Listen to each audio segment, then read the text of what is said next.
안녕하세요, 스이시입니다. 어느새 또 한 달을 정리하는 시간이 돌아왔는데요. 이번 영상에서는 제가 지난 한 달간 봤던 것들 중에서 재밌었던 것들을 좀 소개해보려고 해요. 우선은 구경이라는 드라마를 가장 먼저 꼽고 싶어요. 여러분들 구경이 혹시 보시나요? 안 보셨으면 진짜 꼭 보세요. 너무 재밌거든요. 저는 넷플릭스로 보고 있는데 이게 아마 JTBC 드라마인 것 같아요. 이 드라마를 보기 전에는 그냥 이영애 배우가 나오는 드라마 정도로만 알고 있었는데 이 드라마를 소개하고 싶은 가장 큰 이유가 일단 재밌어서이기도 한데 드라마에서 이야기를 이끌고 가는 캐릭터 대부분이 다 여성이에요. 쫓는 캐릭터도 여성이고 쫓기는 캐릭터도 여성이고 야망 있는 약간 보스 같은 캐릭터도 여자고 물론 남성이 등장을 안 하는 건 아니지만 이런 주도적인 역할을 다 여성들이 맡아서 하고 있는데 일반적으로 탐정이나 추리물이라고 하면은 어쩔 수 없이 자극적인 이야기로 흘러가게 되는 경우도 많고 이제 아무래도 사람이 죽어나가는 이야기에서 사람들의 흥미를 끌어야 하다 보니까 지나치게 잔혹하다든지 아니면 피해자성을 부각시키는 경우가 좀 있는데 미스터리나 추리 소설을 좋아하고 그래도 꽤 챙겨 읽긴 하지만 누군가한테 추천할 만한 콘텐츠를 많이 만나보지는 못했는데 이 드라마는 탐정 추리물이라는 형태를 띠고 있으면서도 그런 불편한 요소를 많이 배제한 이야기라서 모두가 보기 좋은 그런 드라마라는 생각이 들었어요. 그래서 여기서 주요하게 등장하는 인물이 구경이라는 사람하고 송이경이라고 하는 사람인데 이름이 비슷하죠? 구경이랑 이경이. 근데 이름만이 아니라 드라마 설정을 보면 성격이나 전체적인 이미지 같은 게 비슷한 사람으로 나오거든요. 처음에 1화를 보면 구경이 남편이 너랑 되게 비슷한 사람이 있어 라고 지나가듯이 말하는 장면이 나오기도 하는데 이영애 배우가 연기하는 구경이는 전직 경찰이고요. 남편이 자살한 후에 폐인이 돼서 집에서 게임하는 데에만 몰두한 사람이고 역시 전직 경찰인 후배가 간간히 요청할 때마다 보험조사원으로 활동하고 있어요. 이제 구경이가 후배의 부탁으로 보험조사원으로 활동하면서 이제 이야기가 시작되는데 보험조사원 이야기하고 어느 고등학교에서 벌어지는 사건이 번갈아 가면서 나오거든요. 이게 꼭 어떤 인물의 현재와 과거처럼 번갈아 가면서 나오는데 이 고등학생이 구경이의 과거인가? 라고 생각했는데 이야기가 진행되면서 보니까 이 등장한 두 명이 다른 인물이었던 거죠. 한 명은 구경이고 한 명은 송희경이었던 건데 제가 봤을 때는 연출을 일부러 그런 식으로 한 것 같아요. 이 두 사람이 비슷하다는 걸 보여주려고. 요즘에 추리물이 그러하듯이 이 드라마도 처음부터 범인을 알려주고 가거든요. 범인은 송이경이라는 사람이고 스포가 아니에요. 이 드라마 안에서는 K라는 이니셜로 붙여서 호명하기도 하는데 구경이가 보험 사기인지 아닌지 조사하는 보험조사관으로 사건을 파헤치다 보니까 수상한 자살 혹은 어떤 사고가 큰 줄기로 연결되어 있는 걸 발견하고 그 이야기의 근원을 찾아가다 보니까 K, 이경이라는 사람이 공통적으로 등장한다는 걸 알게 되면서 구경이가 K, 이경이라는 사람을 쫓는 내용이 계속 나오거든요. 이경이가 사람을 죽이는데 특이한 점이 있다면 바로 죽일 만한 사람을 죽인다라는 나름의 원칙을 갖고 있는 거예요. 그래서 우리가 흔히 귀신은 뭐하냐 저런 사람 안 잡아가고 이런 식으로 말할 때 귀신이 잡아가야 할 것 같은 사람들을 처리하는 사람이에요. 그런 이경이의 행동을 보면서 어떤 사람들은 대리 만족을 느낄 수도 있죠. 우리 사회에 악의 근원 같은 사람을 처리하는 데에서 통쾌함을 느낄 수 있고 또 한편으로는 아무리 그래도 법이란 게 왜 존재하겠냐. 사람이 사람을 어떤 이유에서든 죽이는 건 옳지 않다라고 말할 수도 있죠. 그래서 이런 윤리적인 딜레마를 건드리는 부분이 있는데 어쨌든 이 사람이 살인을 저지르는 또 다른 살인자에 불과하다는 거? 이런 점에서 살인을 과연 용인할 수 있을까? 라는 질문을 하게 만드는데요. 저는 이걸 보면서 두 가지 이야기가 또 추가로 떠올랐어요. 하나는 덱스터인데 덱스터라는 소설이 있고 이 원작을 바탕으로 드라마로 제작이 됐는데 이 드라마가 굉장히 성공했죠. 덱스터는 사람 이름이고 사이코패스인데 양아버지가 덱스터의 이런 사이코패스적인 어떤 씨앗을 발견하고 학습을 시켜요. 덱스터한테 일종의 규칙을 부여한 거죠. 사람을 죽여야겠다면 엄한 사람을 죽이지 말고 정말 죽어도 상관없는 사람? 그런 사람을 골라 죽여라 이런 식으로 덱스터는 살인을 하되 우리가 흔히 말하는 정말 나쁜 놈들만 골라서 죽이는데 저는 이 드라마를 시즌 한 3? 3편 정도까지 본 것 같아요. 구경이보다 훨씬 잔혹한 드라마예요, 이건. 시신을 훼손한다든지 사람들한테 고통을 주면서 뭐 즐거워하는 장면이라든지 이런 게 나오기는 하는데, 어쨌든 사람을 죽이는 이유? 죽일 만한 사람을 죽인다라는 점에서 구경이랑 비슷한 것 같아서 떠올랐었고, 또 다른 한편은 소설인데요. 피터 스완슨의 죽여 마땅한 사람들이라는 책이 있어요. 이 책은 어느 두 남녀가 공항 라운지 바에서 만나는 데서 이야기가 시작돼요. 어떤 여자하고 말을 하게 된 남자가 자기에게 벌어진 일을 털어놓는데, 아내가 불륜을 저지르는 걸 눈치챘다면서 진짜 아내를 죽이고 싶다, 그 정도로 밉다, 이런 얘기를 농담처럼 말하는데, 이야기를 듣고 있던 상대가 평범한 사람이 아니었는지 사람을 죽이고 싶다는 그런 말에 나도 같은 생각이다, 이렇게 대답을 해요. 이 책의 제목이 죽여 마땅한 사람이라는 게 굉장히 중요한 포인트라고 생각했거든요. 죽어 마땅한 사람하고 죽여 마땅한 사람은 천지 차이인 거예요. 우리가 살면서 진짜 막 별로인 사람을 만나거나 나를 정말 힘들게 하는 사람을 만났을 때 진짜 저 사람 죽었으면 좋겠다라고 생각할 수 있잖아요, 마음속으로. 근데 저 사람이 죽었으면 좋겠다라고 생각하는 것과 내가 그 사람을 죽이고 싶다, 그리고 실제로 그걸 실행에 옮기고 싶다라고 결심하는 건 완전히 다른 차원의 문제잖아요. 그리고 죽여 마땅한 사람이라는 말에서도 여러 가지 견해가 다르게 작용할 수 있는데, 어떤 사람은 벌을 저질렀지만 처벌받지 않은 나쁜 사람을 죽이고 싶다고 생각할 수도 있지만, 어떤 사람은 나에게 피해를 준 정도로도 죽이고 싶다고 생각할 수도 있잖아요. 책을 읽다 보면은 과연 죽어 마땅한 사람은 누구이며 죽여도 되는 사람은 누구일까, 이런 생각을 좀 하게 만드는데, 그런 면에서도 구경이랑 이야기의 맥을 같이 하는 부분이 있다는 생각이 들어서 관심이 간다면 이런 책도 찾아보셔도 또 재밌게 읽을 수 있을 것 같아요. 누가 봐도 나쁜 사람을 처단해주는 그런 사람이 어떤 면에서는 우리 사회에 필요한 존재라고 말할 수 있겠지만, 한편으로는 그런 사람이 왜 존재하는가 혹은 왜 존재해야 하는가라고 물었을 때 법이 충분히 작동하고 있지 않기 때문에 우리가 어떤 사법적인 측면을 의지하지 못하고 기대고 있지 못하는 측면도 있다는 생각이 들었어요. 제대로 된 처벌과 화해와 이런 게 작동하지 않다 보니까 그런 걸 사적으로라도 해결해 줄 수 있는 존재가 어떤 식으로든 나타났으면 좋겠다라고 생각하게 만드는 거 아닐까 하는 생각이 들었고, 그래서 이 일을 정작 해결해야 되는 경찰은 어디 가고 이 전직 경찰이 사적 복수를 행하는 살인자를 잡고 있는가에 대한 근원적인 물음을 건넬 수도 있는 거죠. 되게 재밌게 보면서 생각할 점도 많아서 추천해드리고 싶고, 저는 지금 7화까지 봤는데 12화가 아마 마지막인가 봐요. 벌써부터 아쉬워요. 금방 끝난다고 생각하니까.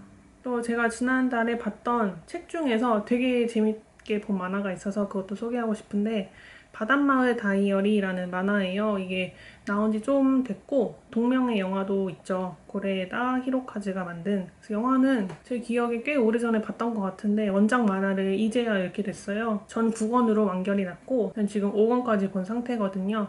처음에 등장하는 주인공은 코단의 세 자매인데, 어느 날 이 세 자매가 아버지의 부고 소식을 듣는 것에서 이야기가 시작돼요. 근데 별로 놀라지 않아요. 그 이유가 뭐냐면 아버지를 만나지 않은 지 10년도 더 됐기 때문이에요. 이 자매의 가정사가 조금 복잡한데, 일단 이 세 자매의 부모님이 어렸을 때 이혼을 했는데 아버지가 바람나서 집을 나가고 엄마도 새 삶을 살겠다면서 할머니 집에 아이들을 두고 집을 나가요. 그래서 그 이후에 세 자매는 할머니와 함께 살았고, 또 할머니가 돌아가시면서 2층으로 된 목조 주택 같은데 거기서 이제 세 자매가 셋이 살고 있었어요. 그러던 중에 아버지의 부음을 듣게 된 건데, 아버지가 첫 번째로 결혼한 여자와 세 자매, 주인공이 세 자매를 낳고 바람나서 새로 결혼한 두 번째 부인하고 아이 하나를 또 갖죠. 그 이후에 두 번째 부인이 병으로 사망하고 후에 다시 세 번째 부인을 만나요. 이 세 번째 부인에게도 전 남편과의 자식이 2명이 있었고, 이렇게 부모와 자식 3명이 한 가족을 이루면서 살고 있었는데, 그러던 중에 이제 이 남편이자 코다 세 자매의 아버지가 병으로 사망한 거죠. 세 자매가 장례식에 참석했다가 아버지와 두 번째 부인 사이에서 난 딸, 배에 다른 자매이기도 한 스즈를 만나요. 근데 어떤 이유에서인지 이 세 자매 중에 첫째인 사치가 스즈에게 함께 살자고 제안을 하고, 스즈가 그 제안을 받아들이면서 이제 그 오래된 집에 네 자매가 함께 살게 돼요. 이 내용이 되게 복잡하긴 한데 거의 한 화만에 전개가 되고 그 이후에는 이 네 자매가 같이 살면서 벌어지는 일들을 다루고 있는데 이 만화의 배경인 카마쿠라가 어떤 동네인지는 정확하게는 잘 모르겠는데 동네가 되게 복작복작하면서도 따뜻한 감성이 남아있는 그런 곳이에요. 싸울 때도 있지만 이웃 사촌끼리 친하게 지내기도 하고 어쩌면 요즘 같은 시기에는 좀 찾아보기 힘든 어떤 작은 공동체를 보여주는 것 같아서 더 정감이 가고 마음이 끌리는 그런 소재인지도 모르겠어요. 저는 5권까지 읽었는데 좋았던 말이 있어서 공유를 해보려고요. 5권에 보면 이런 말이 나와요. 신은 변덕쟁이에다 때로는 지독한 심술까지 부리기 때문에 그에 휘둘리다 보면 혹독한 시련에 대면할 때도 있습니다. 하지만 맑은 날은 하늘이 푸르고 푸르다. 우리의 기분이 어떻든 간에 그 사실은 달라지지 않는다. 그것만큼은 신에게 감사할 일이라고 생각합니다. 이 문장이 유난히 기억에 남았어요. 어떤 인물이 자기의 옛 이야기를 해주는데 에베레스트 산이 보이는 데에서 산 적이 있다고 말하면서 기분이 안 좋은 날에는 그렇게 멋진 산이 보이는 게 싫기도 했다고, 멋진 풍경이 보이는 데서 사는 게 마냥 좋지만도 않았다고 이렇게 말하는 부분이 나와요. 그래서 내가 어떻게 할 수 없는 것들에 너무 몰두해 있다 보니까 멋진 산이 보이면 오히려 아름다워서 싫었다는 거죠. 나는 힘든데 자연은 멋있고 위대하고 한결같으니까. 근데 밤이 가면 아침이 오고 아침이 오면 산이 보이고 그게 당연한 줄 알았지만 사실은 고마운 일이었다. 돌이켜보니까 그랬더라. 이렇게 말하는 장면이 나오는데 굳이 아름다운 장면이나 풍경만이 아니더라도 당연하다고 생각하면 모든 게 다 내 인생과 아무 상관없어 보이고 또 끝없이 한찮아지는 일도 고맙다고 생각하면은 또 한없이 기쁘고 행복해지기도 하잖아요. 저는 기록도 그런 의미가 있지 않을까 싶은데 너무 당연하고 그냥 맨날 똑같이 벌어지는 일이어서 신경 쓰지 않고 흘려보내기 쉬운 일들도 적으면서 의미를 주다 보면 그 의미가 또 나를 새롭게 만들기도 하고 그게 또 내 일상을 특별하게 만들기도 하는 그런 순환적인 일이 기록을 하면서 계속 발생한다고 생각해요. 제가 읽어드린 부분만이 아니라 이 만화가 전체적으로 그런 당연해 보이는 일상을 당연하게 여기지 않고 감사하다고 말하는 느낌이어서 따뜻하고 좋더라고요. 그래서 되게 재밌게 읽고 있어요. 지금 5권까지 봤는데 9권까지 아마 이번 달 안에 다 읽지 않을까 그런 생각을 하고 있고 이 책에 보면은 또 어떤 인물이 죽는 이야기도 나오거든요. 그래서 이걸 보면서 떠올린 책이 먼 길로 돌아갈까라는 책이에요.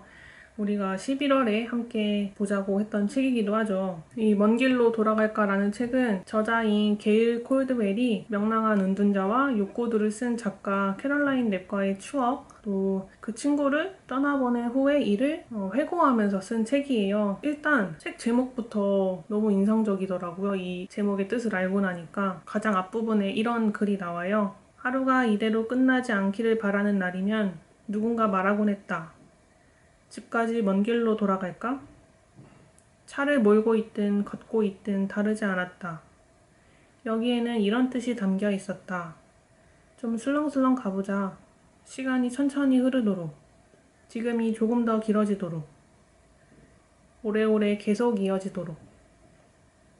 콜드웰은 랩을 나의 분신이자 나의 자매라고 표현하는데 둘이 헤어지는 게 아쉬워서 누가 먼저랄 것도 없이 먼 길로 돌아가자라는 말을 자주 했다고 해요. 그래서 우리가 한 번쯤 다 그런 경험 해보잖아요. 헤어지기 아쉬워서 내가 타야 할 버스가 도착했는데 다음 거 타도 괜찮아 이러면서 버스를 몇 대 보내면서 계속 얘기를 하거나 길을 다 알면서도 괜히 빙 돌아가면서 함께 있는 시간을 늘리려고 했던 그런 경험들이 다 있을 텐데 작가이기도 하고 여성이기도 하고 둘 다 반려견이 있고 인생의 중독이라는 키워드가 존재하기도 하는 등 되게 공통점이 많았다고 하는데 이 책에는 둘이 함께 하면서 있었던 즐거운 일들, 행복한 일들을 많이 이야기는 하지만 전체로 훑어보면 사실은 세상을 떠난 친구를 기리는 이야기가 더 많아요. 캐럴라인 랩이 젊다고 할 수 있는 나이에 폐암으로 사망을 했는데 아까 말했듯이 내 자매이자 나의 반쪽 같았다고 했던 자기 친구를 잃은 슬픔이 정말로 짐작도 못하게 컸을 것 같거든요.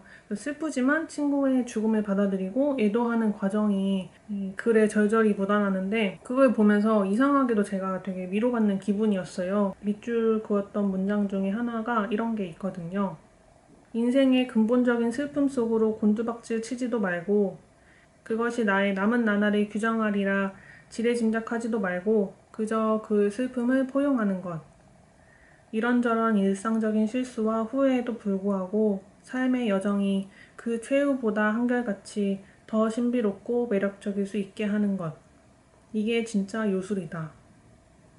사랑하는 누군가를 떠나보내야 하는 건 받아들이기는 힘들지만 당연한 일이기도 하잖아요. 사랑하는 사람이 나를 먼저 떠날 수도 있고 내가 먼저 떠날 수도 있고 온갖 일이 일어나도 시간은 계속 흘러가고 그 시간이 흘러가는 게 고통이기도 하죠. 저도 반려견을 떠나보냈을 때 되게 슬픈데도 그 와중에 웃고 있고 또 행복을 느끼는 데서 오는 이상한 죄책감 같은 게 있었거든요. 사랑하는 사람이 없어서 너무 힘들기도 하지만 그 사람을 사랑하는 내 마음이 여전히 나에게 있고 그걸 내 삶에 일어난 일들 중에 하나라고 받아들이게 되는 순간이 오더라고요. 바닷마을 다이어리에도 이런 내용이 나오거든요. 어떤 인물이 병을 앓다가 죽게 되는 그런 이야기가 나오는데 네 자매 중에 가장 막내인 스즈가 그 돌아가신 분하고 친하게 지냈던 자기 친구가 그 사람이 아프다는 걸 모르고 있다고 생각을 하거든요. 그래서 자기 친구가 그분이 돌아가시고 나면 너무 슬퍼하지 않을까 걱정하는 장면이 나와요. 물론 그분이 돌아가시고 난 다음에 많은 사람들이 슬퍼하긴 하지만 남은 사람들은 그 죽은 사람이 남기고 간 이야기를 계속 이어가거든요. 죽었지만 우리가 함께했던 추억과 그 시간까지 다 사라지는 건 아니고 우리 안에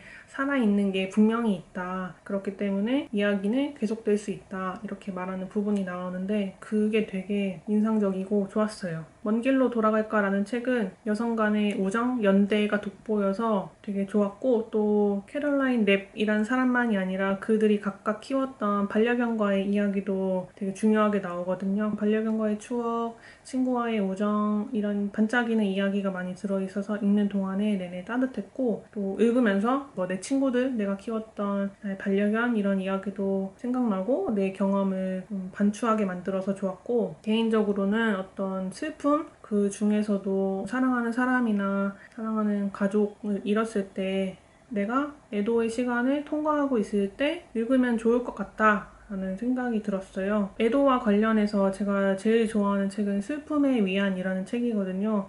그 책도 되게 읽다가 많이 울었는데 위안을 많이 주는 책이기도 하거든요. 슬플 때마다 가끔씩 꺼내서 읽는 책인데 콜드웰의 먼 길로 돌아갈까 라는 책도 가끔씩 꺼내 읽게 될 것 같아요. 이렇게 해서 제가 한 달 동안 읽고 본 것 중에 인상적이었던 이야기를 몇 개 소개해봤고 또 짬을 내서 12월에 계획도 세워봤어요. 아무래도 이제 2021년이 한 달도 남지 않은 만큼 뭔가 새로운 일을 시작하기보다는 여태까지 내가 해오던 일을 잘 끝내야겠다. 마무리를 잘해야 또 새롭게 시작할 수 있으니까 이제 올해 남은 시간은 마무리를 잘 하는데 쓰려고 하고요. 신년이 오면은 새 것이 주는 어떤 설렘이라는 게 당연히 있기도 하고 또 새롭게 준비하는 것들이 많잖아요. 계획도 있고 뭐 새 다이어리 같은 것도 있고 이런 것들에 마음이 많이 동해서 설레고 약간 집중이 안 되기도 하는데 그럴수록 차분하게 생각 정리도 잘하고 기록도 조금 회고하는 이야기를 많이 써가면서 12월을 보내려고 해요.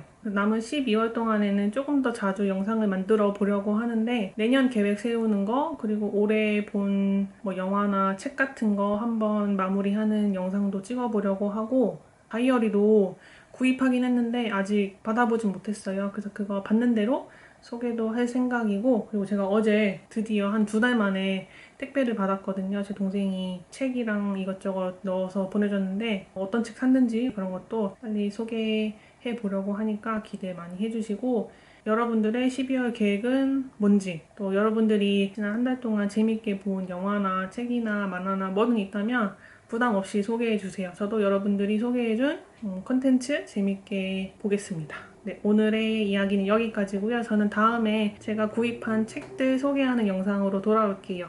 감사합니다.